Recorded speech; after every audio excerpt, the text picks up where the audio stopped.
ভারতের ওই সৈন্যরা আমার দেশ এক কথায় লুটপাট করেছে। ভারত এই বাংলাদেশে বিগত বছরগুলোতে প্রত্যেকটি জায়গায় যে আগ্রাসনগুলো চালিয়েছিল, আওয়ামী লীগ ভারতকে বাংলাদেশের মনিবের কাতারে নিয়ে গিয়েছে। আগামীর বাংলাদেশের সাথে ভারতের প্রত্যেকটি সম্পর্ক ভারত বাংলাদেশকে কাজের মাধ্যমে যেভাবে ট্রিট করছে তার উপরে নির্ভর করবে। বাংলাদেশে যে বিদেশি চ্যানেলগুলো 90%-এর অধিক হচ্ছে ভারতীয় চ্যানেল। এই প্রজন্ম সেই প্রজন্ম, আপনি যদি সত্য এবং ন্যায়ের পথে থাকেন, আপনি যদি তাকে যুক্তি দিয়ে প্রাসঙ্গিকতা বোঝাতে পারেন, এই প্রজন্ম আপনার জন্য রক্ত দিবে, জীবন দিবে। আবার আপনি যদি লুটপাট, অর্থ পাচার, চাপাবাজি, ক্ষমতার অপব্যবহার এসব শুরু করেন, এই প্রজন্ম আপনাকে ছুঁড়ে ফেলবে। 16 বছরে আওয়ামী লীগ ভারতকে বাংলাদেশের মনিবের কাতারে নিয়ে গিয়েছে এবং নিজেরা স্বেচ্ছায় দাসত্ব বরণ করেছে শুধুমাত্র নিজেদের ক্ষমতাকে সিকিউর করার জন্য। তাদের কাছে দেশ, দেশের মানুষ, দেশের সার্বভৌমত্বের চেয়ে ক্ষমতার মূল্যটা বেশি ছিল। যে কোনো মূল্যে তারা ক্ষমতায় থাকতে চেয়েছিল, যার একটা প্রমাণ কিছুদিন আগে খুনি শেখ হাসিনা তার একটা অডিও রেকর্ডে নিজেই দিয়েছেন। খুনি শেখ হাসিনা তার একটা অডিও রেকর্ডে বলছেন, যেহেতু আমার বিরুদ্ধে 227টি খুনের মামলা হয়েছে, তাই 227টি খুন তো করাই যায়। অর্থাৎ এই রক্ত পিপাসু খুনের পিপাসা এখনো শেষ হয়নি। ভারতের যে রাজনৈতিক ও সাংস্কৃতিক আধিপত্য প্রতিরোধের কথা বলা হচ্ছে, আমরা যদি এটি প্রতিরোধ করতে চাই, এই প্রজন্মকে আমার আগে বোঝাতে হবে যে এই আধিপত্যটা কিভাবে করছে। এই প্রজন্মকে তার আগে বোঝাতে হবে 16 বছরে কিভাবে জোর করে আমাদের দেশের উপরে, দেশের মানুষের উপরে এই আধিপত্যবাদ চাপিয়ে দেওয়া হয়েছে। কোন কোন জায়গাগুলোতে, শুধু রাজনৈতিক সাংস্কৃতিক ক্ষেত্রে নয়, বরং দেশের প্রত্যেকটা সিস্টেমে কিভাবে প্রত্যক্ষ এবং পরোক্ষভাবে ভারতের আধিপত্যবাদ প্রতিষ্ঠিত হয়েছে। যেখানে খুনির বিরুদ্ধে অন্তত 2000 খুনের মামলা হওয়ার কথা ছিল, মাত্র 227টি হয়েছে। সেখানে এই খুনি আরো বিন্দুমাত্র অনুশোচনা না করে খুনের কথা মুখে নিয়ে আসছে। এই খুনি গণভবনে তার রুমে তার পরিবারের যে সদস্যরা 15ই আগস্টে নিহত হয়েছেন তাদের ছবি রাখত, যেন প্রতি রাতে ঘুমানোর সময় এবং প্রতিদিন সকালে ঘুম থেকে উঠে তার এই খুনের পিপাসা, নিজের ভিতরের যে ক্রোধ, রাগ, এগুলো যেন জীবন্ত থাকে এবং মানুষের উপরে, তার মতের বাইরে যারা যায় তাদের বিরুদ্ধে যেন এটা জাহির করতে পারে। আমাদের এখন কাজ হচ্ছে এই যে আমাদের তরুণ প্রজন্ম, যারা নতুন যে কোনো যুক্তি, তথ্য নেয়ার জন্য সবসময় প্রস্তুত, ভালোকে গ্রহণ করার জন্য, খারাপকে ছুঁড়ে ফেলার জন্য, তাদেরকে আসলে বোঝাতে হবে যে একটা দেশ কোনোদিন দুইটা দেশের মধ্যে এমনি এমনি চলে আসে না। একটা দেশ কখনো আন্তর্জাতিক রাজনীতিতে এতটা উদার হয় না যে দুইটা দেশের যুদ্ধের মাঝখানে নিজে অংশগ্রহণ করবে।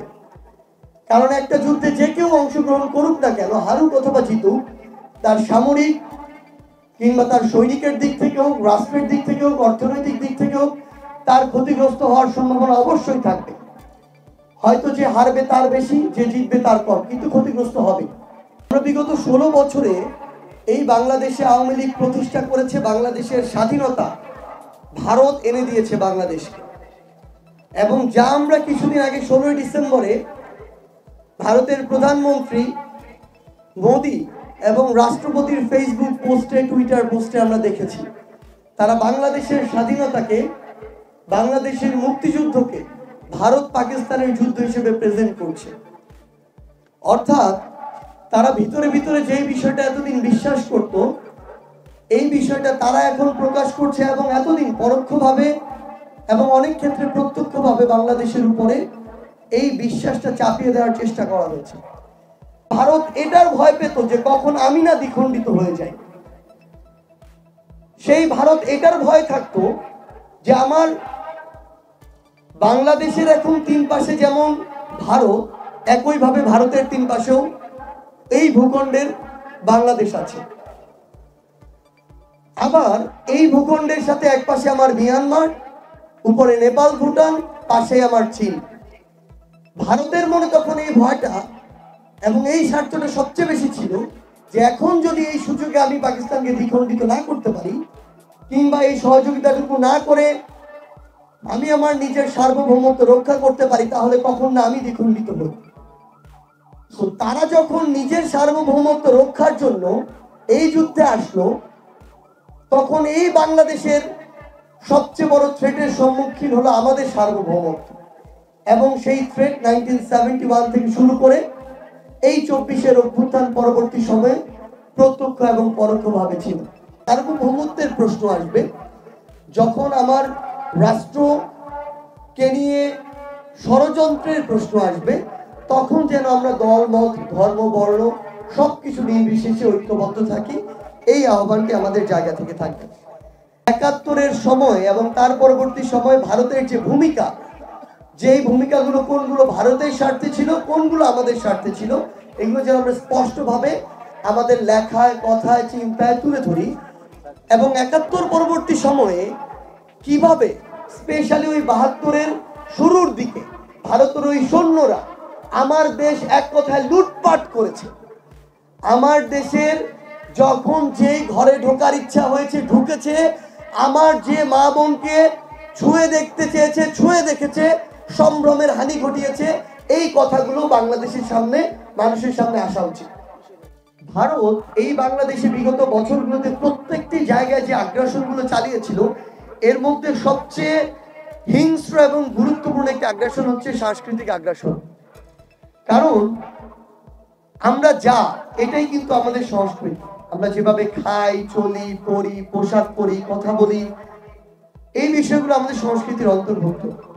আপনারা দেখবেন আমাদের মায়েরা, বোনেরা বাসায় বসে বসে টিভি সিরিয়াল দেখে। বাংলাদেশে যে বিদেশি চ্যানেলগুলো 90%-এর অধিক হচ্ছে ভারতীয় চ্যানেল।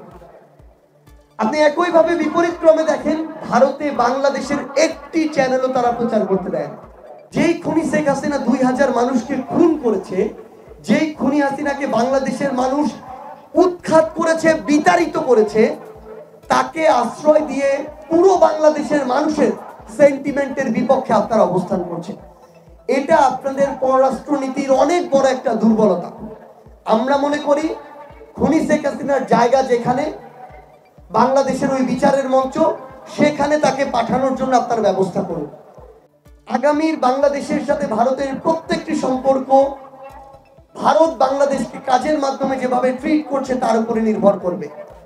এই সম্পর্ক যদি শোষণের হয়, আধিপত্যবাদের হয়, তাহলে এই সম্পর্ক খুব একটা স্থায়ী হবে না। যদি এই সম্পর্ক সম্মানের হয়, সমতার হয়, সার্বভৌমত্ব বজায় রাখার হয়, তাহলে আগামীর যে আমাদের সম্পর্ক, সেই সম্পর্ক টিকে থাকবে।